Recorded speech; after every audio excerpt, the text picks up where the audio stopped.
Hello everyone, welcome back to my channel.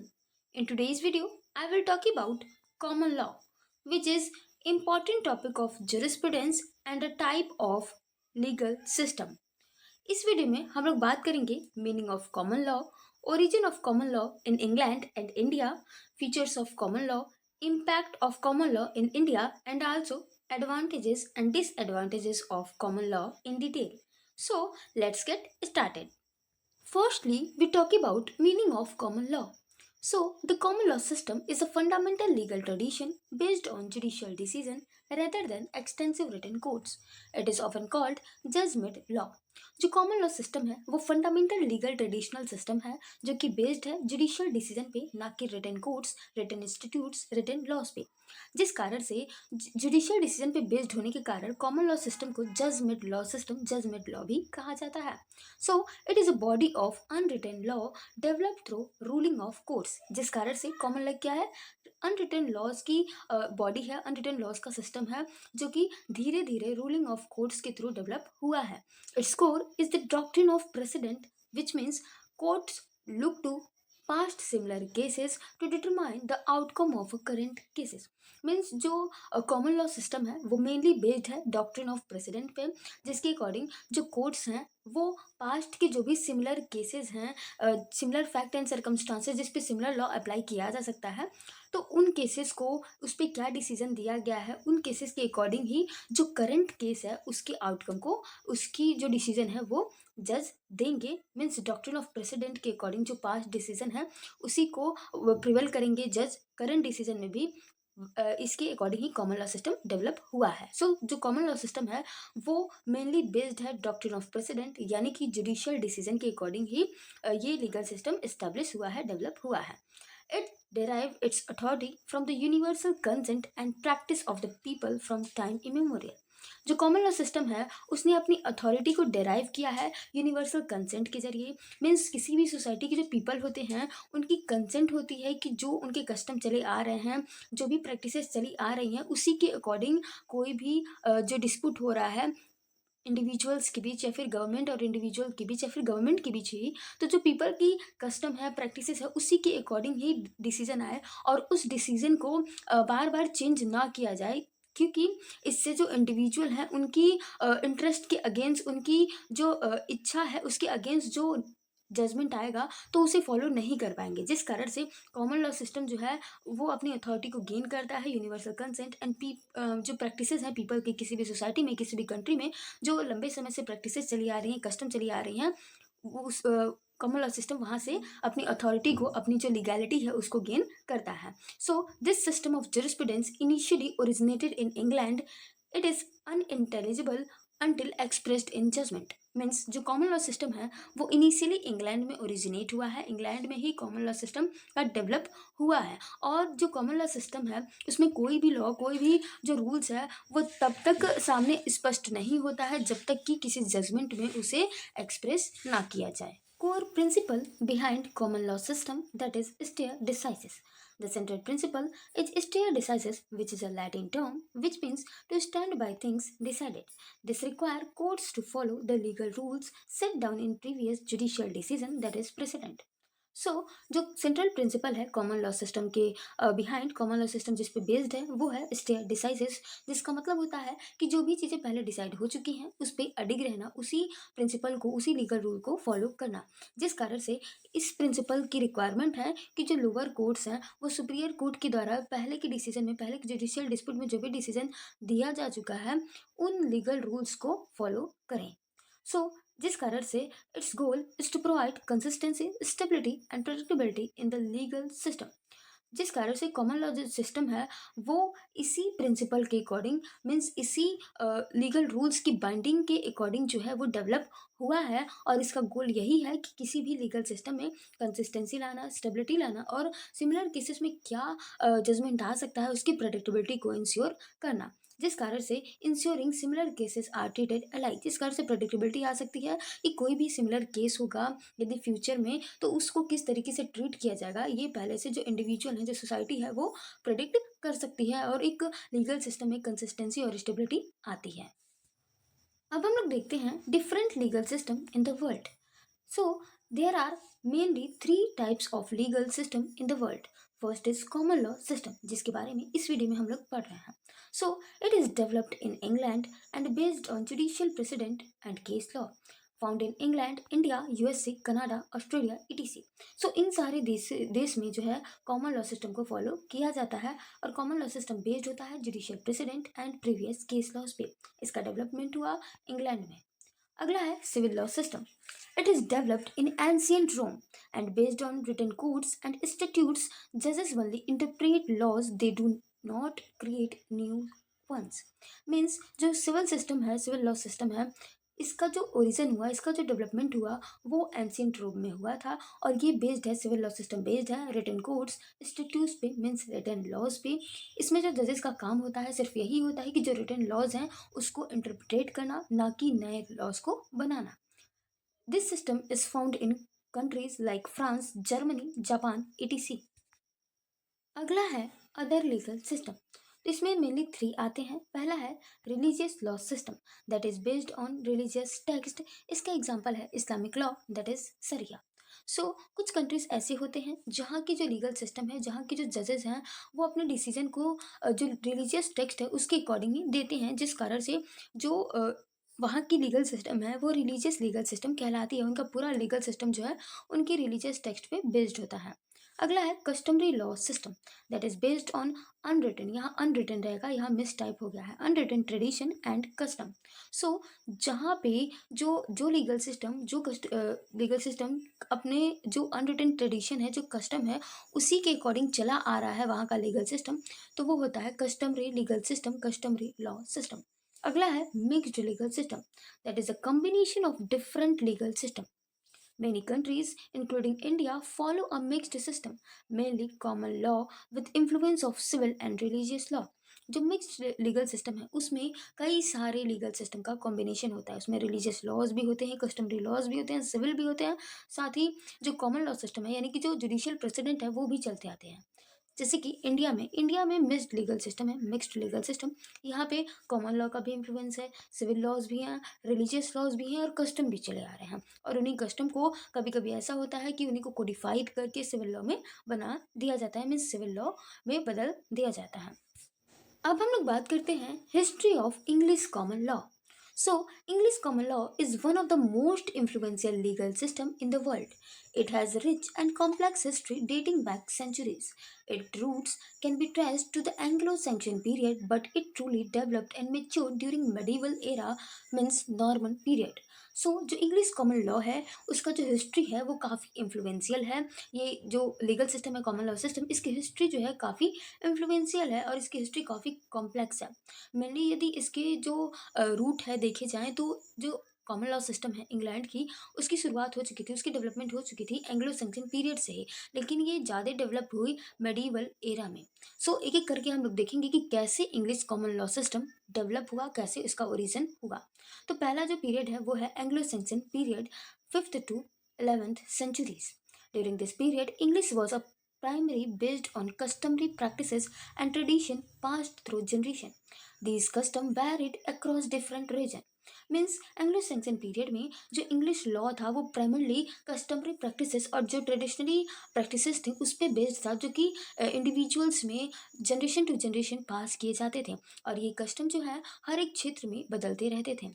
Anglo-Saxon period was a police organization which required every male to belong to a group of 10 or more person under the headman. Anglo Saxon period में एक police organisation था जिसके अंतर्गत हर एक mail को ये ज़रूरी था कि वो ग्रुप ऑफ 10 मेल यानी कि ग्रुप ऑफ 10 या फिर उससे ज़्यादा इंडिविजुअल्स का एक ग्रुप बना ले और उसमें एक हेडमैन रहेगा, मीन्स हेडमैन रहेगा. All person in the group are mutually responsible for the offence of the other and were bound to bring the offender before the court if called upon. Means जो person है, जो group के persons हैं वो एक दूसरे के प्रति रिस्पॉन्सिबल हैं. यदि उस ग्रुप में से कोई इंडिविजुअल कोई ऑफेंस करता है तो पूरी ग्रुप की जिम्मेदारी होती है कि वो उस इंडिविजुअल को लाइबल कराए, उस इंडिविजुअल को कोर्ट के सामने प्रेजेंट करे यदि उसे बुलाया जाए तो, मीन्स उस ऑफेंडर को कोर्ट के सामने प्रेजेंट करे यदि उसे बुलाया जाए तो. The group would back up this promise by paying the fines of its member if they were found guilty of violating customary law. जो ये लाइबल होने की बात थी, म्यूचुअली रिस्पॉन्सिबिलिटी की बात थी, उसमें जो ग्रुप है वो अपनी बैकअप को देंगे, जो प्रॉमिस करके कि जो भी जब भी कोई इंडिविजुअल जो है जब भी कोई उनका मेंबर उस ग्रुप का यदि किसी कस्टमरी लॉ को वॉयलेट करता है तो वो उसके लिए फाइन्स को पे करेगा, वो ग्रुप जो है उसके लिए फाइन को पे करेगा। Local courts such as 100 courts and shire courts dealt with most legal disputes. Anglo Saxon era में लोकल कोर्ट्स होते थे 100 कोर्ट्स एंड सारे कोर्ट्स जो कि ज़्यादातर लीगल डिस्प्यूट से डील करते थे। अगला पीरियड जो है Norman period, that is started when William of Normandy gained the crown of England in 1066। 1066 में जब विलियम ऑफ नॉर्मंडी ने इंग्लैंड की जो क्राउन है मीन्स इंग्लैंड की जब राजगद्दी को गेन किया तब से नॉर्मन पीरियड स्टार्ट हुआ। अगला पीरियड है medieval period from 11th to 15th centuries। Norman period. The Normans introduced a feudal system and established a centralized legal system. They stopped the rebellious group and they changed the form of administration and caused a strong centralized administration body that is a king's council means curia regis, barons, bishop and other important figure of the kingdom। Means Norman period में जो feudal system था उसको introduce किया गया, centralised legal system को establish किया गया, जो रिबेलियस ग्रुप्स थे पीपल्स के उसको स्टॉप किया गया और जो एडमिनिस्ट्रेशन चला आ रहा था उसमें चेंज लाया गया। सेंट्रलाइज्ड एडमिनिस्ट्रेशन बॉडी के अंतर्गत किंग्स काउंसिल को इस्टेब्लिश किया गया, मीन्स क्यूरिया रेजिस को इस्टेब्लिश किया गया, बैरन बिशप सिस्टम को लाया गया और अदर जो इंपॉर्टेंट फिगर थे उसको साम्राज्य में किंगडम में लाया गया। New military and centralised feudal system के अंतर्गत king the owner of the land माने गए, लॉर्ड बैरन्स बिशप जो कि टेनेंट एंड सब टेनेंट थे to swear an oath of allegiance royal control that is royal court. King's court और king's council are called curia regis. जो king's court था जो Kings council था यही क्यूरिया रेजिस के नाम से जाना गया। Curia regis performed legislature executive and judicial function together. जो क्यूरिया रेजिस थे वो लेजिस्लेचर एग्जीक्यूटिव और जुडिशियल तीनों फंक्शन को एक साथ करते थे। Royal courts established royal court such as the King's Bench and the Court of Common Pleas to hear cases. These courts developed a common body of law that applied to all parts of the kingdom. Judges in the royal court began to rely on previous court decision that is precedent to guide their ruling. This led to the development of common law system based on precedent। Means Norman period में medieval period में royal court को establish किया गया जिसमें Kings bench जो please थे common please थे उसको सुनते थे और जो कॉमन इसी के अंतर्गत common body of law develop हुई आल पार्ट्स ऑफ किंगडम में। इस रॉयल कोर्ट्स में जो प्रीवियस जजमेंट थी प्रीवियस डिसीजन थे कोर्ट्स के उसी को उस पर जो फ्यूचर डिसीजन थे वो रिलाई करता था और यही कारण बना development of common law system का जो कि प्रेसिडेंट पे बेस्ड था। The royal court issued read formal documents that authorised legal proceeding. जो रॉयल कोर्ट्स थी वो रिट को इशू करती थी, फॉर्मल डॉक्यूमेंट्स को इशू करती थी जो कि लीगल प्रोसीडिंग्स के थ्रू ऑथराइज होती थी। In some cases, the common law was unable to provide adequate remedies. As a result, the chancery courts developed a system of equity to provide relief in such cases.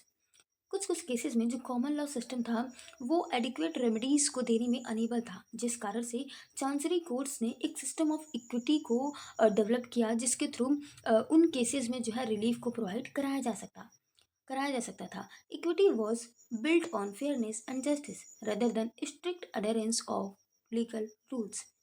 जो equity था वो fairness और justice पे based था जो कि जो जजेस थे उसकी डिस्क्रिप्शन के अकॉर्डिंग क्या फेयर है क्या जस्ट है इसके अकॉर्डिंग डिसीजन दिया जाता था, ना कि जो स्ट्रिक्ट लीगल रूल्स थे उसके अकॉर्डिंग। अगला है sources of English law. Sources of English law दो हैं, primary and subsidiary sources. So primary source के अंतर्गत कोर्ट डिसीजन आते हैं means common law system and equity जो लॉ सिस्टम है उसके अकॉर्डिंग जो डिसीजन आते हैं वो सोर्स हैं इंग्लिश लॉ के, इंग्लिश कॉमन लॉ के source.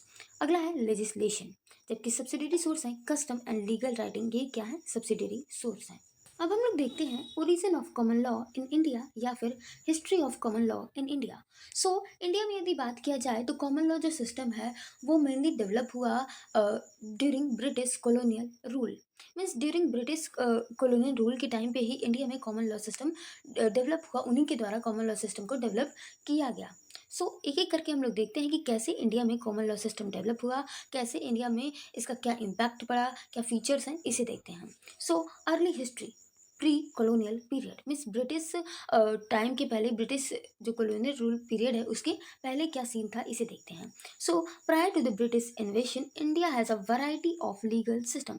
Muslims were controlled by Islamic law and Hindus by Hindu law. Local tradition and custom also had a big impact on how justice was carried out. Means Britishers के आने के पहले India में कई सारे legal system थी। मुस्लिम जो थे, जो मुस्लिम कम्युनिटी के लोग थे, वो इस्लामिक लॉ के थ्रू कंट्रोल होते थे। जो हिंदू कम्युनिटी के लोग थे वो हिंदू लॉ के थ्रू कंट्रोल होते थे। उनकी हिंदू जो रिलीजियस टेक्स्ट है उसमें क्या चीज़ें लिखी गई हैं उसके अकॉर्डिंग जो डिस्प्यूट्स थे उसको सॉल्व किया जाता था। जबकि सोसाइटी में और other local tradition and custom थे जिनका कैसे जस्टिस दिया जाए, किस प्रकार की जजमेंट आए, जो भी लोकल एरिया के जो लीडर थे वो कैसे जजमेंट देंगे, इनका means local tradition and customs का भी उस पर इफेक्ट था रिलीजियस टेक्स्ट के अलावा। अगला है British east India company. Means British east India company के आने के बाद कैसे डेवलप हुआ कॉमन लॉ इंडिया में, इसे देखते हैं। Arrival of the British during 1600s to 1757। After concentrating on a trade at first, the British East India Company began to impose governmental authority over areas of India. Means पहले जो British east India company आई थी वो पहले trade पे ज़्यादा concentrate थी, trade पे focus थी। मीन्स इंडिया में वो मेनली ट्रेड के पर्पज से ही आए थे, लेकिन धीरे धीरे उन्होंने गवर्नमेंटल अथॉरिटी को इंडिया में इम्पोज करना शुरू कर दिया। इंडिया के कई एरिया में गवर्नमेंटल अथॉरिटी को इम्पोज करना शुरू कर दिया और यहाँ पे शासन करने लगे। Early judicial development. The courts established by the East India Company were designed to settle conflict between native workers and British people. Means जो ईस्ट इंडिया कंपनी के थ्रू जो कोर्ट को इस्टेब्लिश किया गया उसे इस पर्पज़ के साथ इस्टेब्लिश किया गया कि जो नेटिव वर्कर्स हैं और जो ब्रिटिश पीपल हैं उनके बीच यदि कन्फ्लिक्ट होता है तो उसे कैसे डिसाइड किया जाएगा, उसे कैसे सेटल किया जाएगा। Originally the local laws and customs served as the foundation for the judicial system. इन कोर्ट्स में जो लोकल लॉज थे, जो लोकल कस्टम्स थे, उनका काफ़ी ज़्यादा इन्फ्लुएंस था, वो फाउंडेशन थे इन जुडिशियल सिस्टम्स में। अगला है इस्टेब्लिशमेंट ऑफ ब्रिटिश रूल। पहला है regulating act of 1773। This act resulted in the supreme court of judicature being established in the fort William in Calcutta. Regulating act of 1773 में ही ये प्रोविज़न था कि कलकत्ता में जो फोर्ट विलियम है वहाँ पे सुप्रीम कोर्ट ऑफ जुडिकेचर को इस्टेब्लिश किया जाए, जिसके अंतर्गत 1774 में कलकत्ता में सुप्रीम कोर्ट को इस्टेब्लिश किया गया। ये वो सुप्रीम कोर्ट नहीं है जो इस टाइम पे सुप्रीम कोर्ट ऑफ इंडिया है। उसको जो इस्टेब्लिश करने की लिए प्रोविज़न था वो था भारत शासन अधिनियम 1935 में। मीन्स 1935 के एक्ट के थ्रू उसे इस्टेब्लिश किया गया था। बाद में इंडिया में भारत की आज़ादी के बाद वो सुप्रीम कोर्ट ऑफ इंडिया बना, जबकि ये जो सुप्रीम कोर्ट ऑफ जुडिकेचर है वो अलग था। इसे रेगुलेटिंग एक्ट ऑफ 1773 के अंतर्गत इस्टेब्लिश किया गया था फोर्ट विलियम में, कलकत्ता में। It signalled the start of India's official adoption of British legal idea. जो सुप्रीम कोर्ट की इस्टेब्लिशमेंट है वो ये दिखाती है, ये सिग्नल करती है कि इस टाइम पे जो इंडिया में ब्रिटिश लीगल आइडियाज़ थे उसे ऑफिशियली अडॉप्ट किया गया। अगला है charter act of 1833। The law commission was establish as a result of this act. इस एक्ट के आने के बाद लॉ कमीशन को इस्टेब्लिश किया गया, which also consolidated British India's government and gave its authority to codify and combine Indian law. Means law commission के through जो है इस एक्ट के थ्रू जो है लॉ कमीशन को इस्टेब्लिश किया गया, और साथ ही में ये एक्ट जो है ब्रिटिश इंडियाज गवर्नमेंट को कंसोलिडेट करती है और उन्हें ये अथॉरिटी देती है कि जो इंडियन लॉज हैं उसे कोडिफाई एंड कंबाइन करें। Codification of laws. A number of statutes were codified with the help of law commission and legal authorities like Thomas Macaulay. Means Indian laws, कई सारे इंडियन लॉज को institutes में change किया गया, codified किया गया law commission की मदद से और लीगल अथॉरिटीज़ की मदद से, जैसे कि थॉमस मकॉले की मदद से जो है कई सारे जो लॉज हैं उसे कोडिफाई किया गया। कुछ इम्पॉर्टेंट एग्जाम्पल हैं इंडियन पिनल कोड 1860 जो इस टाइम पे भारतीय न्याय संहिता 2023 में चेंज हो चुका है। मीन्स इंडियन पिनल कोड जो 1860 था उसे रिप्लेस करता है भारतीय न्याय संहिता 2023। इंडियन कॉन्ट्रैक्ट एक्ट 1872 जिसे कोडिफाइड किया गया और ये अभी भी चला आ रहा है। भारतीय साक्ष्य अधिनियम 2023 और इसकी जगह पे पहले था इंडियन एविडेंस एक्ट 1872। तो यहाँ पे जो भारतीय साक्ष्य अधिनियम है इसकी जगह रहेगा 2023, जबकि भारतीय साक्ष्य अधिनियम रिप्लेस करता है इंडियन एविडेंस एक्ट 1872 को, जो कि ब्रिटिश टाइम पे ब्रिटिश कॉलोनियल पीरियड में कोडिफाई किया गया था। Judicial reforms. The British established a judicial hierarchy with the Privy Council serving as England's highest court of appeal. As a result, a common law based judiciary was founded. Means India में जो British थे वो judicial hierarchy को establish किए, जिसके अंतर्गत England में जो प्रिवी काउंसिल है वो हाईएस्ट कोर्ट ऑफ अपील मानी गई। इसके अंतर्गत जो कॉमन लॉ सिस्टम है उसमें जो जुडिशरी है वो फाउंडेशन के रूप में आया। अगला है पोस्ट इंडिपेंडेंस। मीन्स इंडिपेंडेंस के बाद means after the colonial period India में कैसे कॉमन लॉ सिस्टम डेवलप होगा इसे देखते हैं। So continuance of common law. The common law system remained the cornerstone of Indian legal system even after the country attained the independence in 1947. Adopted in 1950, the Indian Constitution upheld several common law foundations. Means India के independence के बाद means 1947 के बाद भी India के जो legal system है उसमें कॉमन लॉ अभी भी है। जो इंडियन कॉन्स्टिट्यूशन है जिसे अडॉप्ट किया गया 1950 में, इन्फोर्स किया गया 1950 में, उसमें उसका जो फाउंडेशन है वो कुछ कॉमन लॉ ही हैं, कुछ कॉमन लीगल रूल्स ही हैं। Supreme Court of India. The Privy Council was superseded as the highest court of justice by the Supreme Court, which was founded in 1950. Privy council जो कि colonial time पे colonial period में highest court of justice मानी जाती थी, उसको succeed करता है सुप्रीम कोर्ट ऑफ इंडिया जो कि 1950 में इस्टेब्लिश हुआ हाईएस्ट कोर्ट ऑफ जस्टिस के रूप में। मॉडर्न इन्फ्लुएंस के अकॉर्डिंग देखा जाए तो कैसे कॉमन लॉ सिस्टम इंडिया में अभी भी है। So integration of local and common rules. Indian legal system में अभी भी हाइब्रिड है। Means Indian legal system hybrid है इस टाइम पे। उसमें पर्सनल कस्टम्स भी हैं, कॉमन लॉ रूल्स भी हैं, जो कि कई सारे ग्रुप्स में रेलेवेंट हैं कॉमन लॉ प्रिंसिपल्स के according. Means Indian legal system में कॉमन लॉ रूल एंड जो पर्सनल कस्टम्स वगैरह है वो अभी भी हैं, जो कि कॉमन लॉ सिस्टम को के एक सिग्नल है, एक सिंबल है कि इंडिया में कॉमन लॉ सिस्टम इस्टेब्लिश है, एग्जिस्ट करता है। अब हम लोग देखते हैं की फीचर्स या फिर की characteristics of common law in India. Means India में कॉमन लॉ सिस्टम है, इसके क्या फीचर्स हैं। तो पहला है कॉन्स्टिट्यूशनलाइज्ड president. Article 141 of the Constitution makes the law declared by the Supreme Court binding on all other courts in India, जो कि मोस्ट इम्पॉर्टेंट फीचर है इंडिया में कॉमन लॉ सिस्टम से रिलेटेड। कॉन्स्टिट्यूशन के थ्रू आर्टिकल 141 में ये provision है कि जो सुप्रीम कोर्ट ऑफ इंडिया की डिसीजन है वो इंडिया में हर एक जो भी कोर्ट है उसके द्वारा बाउंड है, वो उसके द्वारा बाइंडिंग है उस डिसीजन को मानने के लिए, और जो भी सिमिलर केसेस आते हैं उसको अप्लाई करने के लिए।